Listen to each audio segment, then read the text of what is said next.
Michael Rizzi, I'm 25 years old. I've been doing YouTube and social media for about 7 years, and it's taken me on a little wild ride.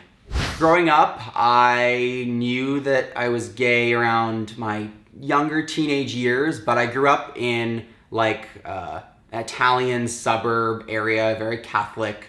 So you didn't meet any other gay people. I wanted to meet other gay people. I wanted to like have gay friends, and I wanted to find out people who were kind of like me, because I really didn't feel growing up that I fit in really well. You know, everyone had their boyfriends and girlfriends and everything, and I just never felt like I was able to fit in, which is why I started a YouTube channel in the first place. But I started it because my first passions were like theater. Theater is actually what led me to do YouTube in the first place. So it kind of all started with a teacher telling me that I had a stage voice, and then it just kept moving years later. So I started YouTube in February of 2012, so it was 7 years ago.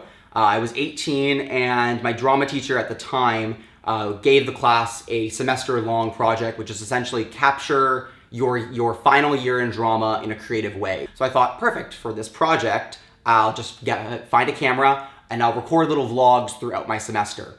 So that's what I did. Whenever we'd have a class, I would record a vlog after that. And then after a little while, I was like, okay, maybe I should just record a vlog for YouTube.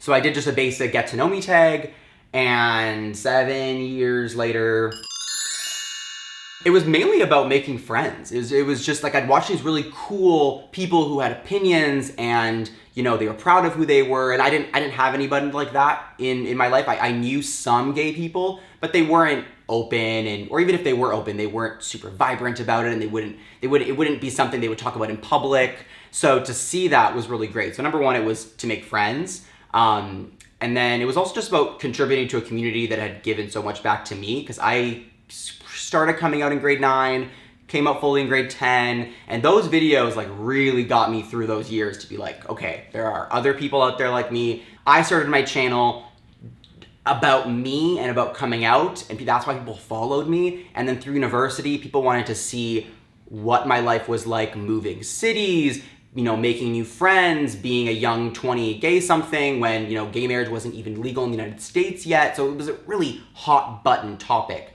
But people followed me because they wanted to see how the confinements of my life played out with all of that. So I've been able to change my content over time. In the beginning, it was very personal, serious, social justice, and that was needed at the time. And then I started working at like a food network in university, so I started writing a bit about food on my blog, or talking about it on my YouTube channel, or I did a bit of comedy, or I did a bit of travel or lifestyle, and I kind of just brought different aspects of my life into my channel. Content's changed over time, but I'm really lucky to have an audience that lets me change my content, because they're kind of just interested in what I'm doing, which is cool. There's different ways you can make money online. There's AdSense, which is standard, you know, you're getting paid by the viewership you have, not by anything else. So for someone like me as an LGBT channel, that became very difficult around 2016 or it was 2016 or 2017. There was big backlash on certain kinds of videos online. Advertisers got worried. So YouTube started pulling ads from a lot of LGBT YouTube channels, people who talked about sex ed, which I have talked about, people who talk about coming out, trans issues. A lot of those videos got demonetized. So to partner with brands was a different way that we could earn money, and it's a little more stable because it doesn't just mean an advertiser pulls out of YouTube and now suddenly my videos are worth less. It really just started with, in university, I'd have a brand reach out to me and they'd want me to talk about their product 15 seconds in their YouTube channel. I'm on my YouTube channel, and now it's amounted to a lot more of an integrated campaign. So I might work with like a tourism board who needs to have their location showcased, and I'm looking to explore if that location is safe and fun for gay people. So we can partner, and I can make the content, they can cover the travel expenses, and then we can kind of work out a mutually beneficial relationship there. So it's been really great to find different ways of earning money that kind of benefit me as well as the other people as well. It's a lot about, you know, putting yourself out there and networking, which is something that I was terrible at in university. So it's not something that just kind of landed on my lap. When I moved to Toronto with my partner after university, we reached out to a whole bunch of PR companies. We said, hey, this is who I am, this is what I do. You know, if you have events or something in the city that you think matches what I do online, like I'd love to be invited. So I just put myself out there and emailed a bunch of people in PR, got invited to a bunch of events, started making some contacts in the industry. And then I started learning that there's this whole hub of brands that want to work with creators. They don't know how. So the only way I had really worked with with brands up to that point was through more like online third-party companies that can kind of connect you with brands. But the issue with that is, you're kind of limited with the kinds of brands you could work with. So this way, I was able to work with brands that I was using on a daily basis already, like bigger name brands with bigger reputations that I was like, I can stand by this because I've used this product for 10 years. Like I worked with Gillette a few times last year and a few times this year, but they're a brand that I've worked with and I've only ever shaven with Gillette products. So it was great for me to be able to earn money, create cool content, and for me it was authentic because it was a product that I used in my day-to-day life. So I would say if you want to grow or just start your YouTube channel or your social platform, there's a few things you should keep in mind. Number one, I think you should start watching a lot of different kinds of content. Just like take a moment and watch a bunch of content on YouTube from different people and see what they're doing. There's a difference between copying someone's content and being inspired by someone's content. There are 1,000,001 outfit of the days on YouTube, but the idea is the next outfit of the day that's going to be a bigger sensation is someone who took it and put a new spin on it. I had a series, I still have a series on my Instagram. I do these like style inspiration videos where it's essentially just me starting out in my underwear and dressing and inspiring guys to wear more color. But I got that idea from someone else in the city, Allegra Shaw, on YouTube, and she did that kind of similar content, but it was more long form for YouTube. I tried doing more long form fashion content on YouTube and it just didn't work. So I was inspired by her and tried to make it my own on Instagram. So that's number one. Watch other people's content and see if you can find inspiration. Number two is to subscribe to those people and watch them weekly because people's content are going to change over time. There's a lot of last minute trends that come in and you could be like, oh, there's this new challenge video that's out there and I didn't have any idea for a video this week. So maybe I'll do that and it might inspire me to do something else the next week. Number three would be to stay consistent. It's very easy to start a YouTube channel. It's very easy to put out your first video, even your second and your third and your fourth, and it looks so great. Getting past like a month to 2 months to 3 months is difficult. So I would say challenge yourself to stay consistent. And that is in part subscribing to people because some weeks you're just going to be like, I have no idea what to post. And if you just watch other people and see what they're doing, put your own spin on it, that it's just free inspiration out there for you. Number four would be to use social media properly. So there's some kinds of content that works well on YouTube, some that works well on Facebook, some that works well on Twitter. And it's not equal. Everyone kind of jumps over to YouTube, but YouTube is great if the content that you're making is above 10 minutes long because YouTube really prioritizes long form content. They're kind of trying to be like a down-to-earth consumer Netflix. They want you to be on the site for a long time. Instagram is about short, buzzy content. You're on the bus, you're scrolling, maybe you're reading a quick meme and you're moving on. And the videos are 1 minute long. So if you're more about short or buzzier videos, maybe Instagram is a great place for you. If you're someone kind of in between that, Facebook's great. Facebook is a great platform if you're creating content that's like 6 to 8 minutes long. A lot of the time now, there's just a whole lot of news on Facebook, and I know Facebook is trying to bring a creator push in. So that's also something to keep in mind because I think different platforms are going to offer different things for creators, and it's important to keep in mind that it's not about a platform, it's about the content that you're creating.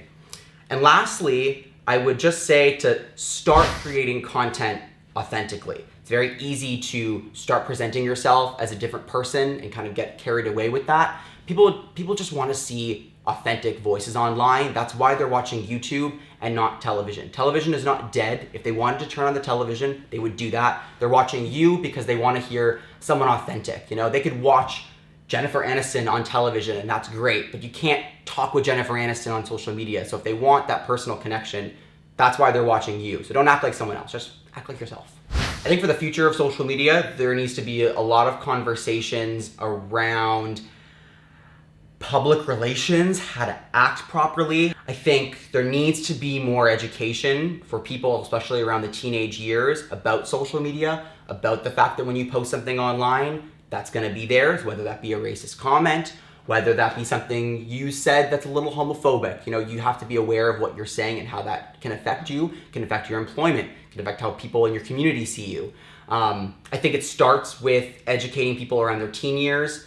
What is social media and what are the confinements of it? And I think that could help people because people are becoming creators younger and younger and younger. I was a pretty young creator at 18, but now there are mega star 12-year-olds on TikTok, which if you're watching this and you don't know what TikTok is, I'm gonna let you know that every 10, 11, 12-year-old knows what TikTok is. So there are those social platforms out there, and I think there needs to be education to make sure that these kids are prepared for what they're facing. I think for the positives of social media, it brings people together, and more importantly, for someone like me, I didn't have to go to a big, huge company and get hired by them to produce all of my content. That's what you needed to do before things like YouTube and social media. If you wanted to be a host, you had to be a host on CTV or on eTalk or wherever.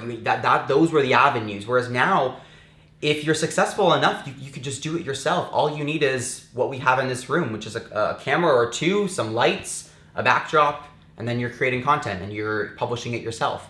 That's a huge positive, and that takes a lot of power away from big companies and puts it in the hands of just everyday people. We have smartphones now where if you just put smartphones in replacement of these cameras, the quality would go down, but it really wouldn't go down that much. So there are huge opportunities for people to access content. The negatives of it is that people put their opinions online, and you have to learn how to deal with those opinions.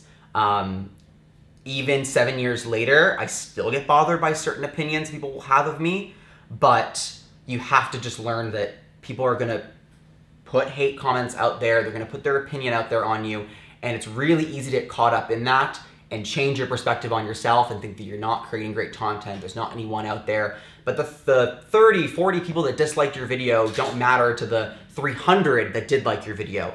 That's something that I try to tell people, try to focus on the people who are supporting you, not the people that are pushing you down. But the people that push you down, I would definitely say is the biggest negative of social media. I think the future holds a lot for me. I think that people are very interested in digital creators because we're the ones behind the camera, we're the ones creating the concepts for the videos or just the picture content or the blog content, and we're producing everything. And I think people are very impressed by that, and I think there's a lot of opportunity moving forward for digital creators to bring themselves into the mainstream and partner with that, whether that's broadcast organizations, whether that's big brands as ambassadors. I think there's a lot of different opportunities for creators that I think we only have yet to see. We don't even know what that looks like just yet. I would really, encourage people, especially if you're Canadian, to look into creating your own content online. There are far too many American creators. There are so many British creators. There's not enough Canadian creators out there, and there are a lot of resources in an industry that is very excited about this, but we need to have more creators out there. They're in demand. In 10 years, I hope to be a host. I always wanted to be the face for something. I love being in front of the camera, and I love expressing myself, and I think being a voice for something would be great, or hosting a late night talk show. That would be great too. To me, queer is a term that I feel has been reclaimed by our community. It is a term that was used negatively against us, and now, to me at least, it's a term that brings a lot of us together. While I feel like I may not have a lot in common with a trans person, I feel like at the basis, we both feel like we don't fit into the heteronormative world, and I feel like at least we have queerness that connects us and brings us together, and I feel like even though there's this pyramid where people in the community don't feel equal, I feel like at the very foundation, queerness is what can bring us together. Thanks so much for watching and having me. Make sure you subscribe to The Queer Network, and you can follow me on social media at Mike Rizzi, or you can check out my YouTube channel, youtube.com/Michael Rizzi. Fun. Wasn't as authentic the second time or whatever. Oh no. Okay, let's get this.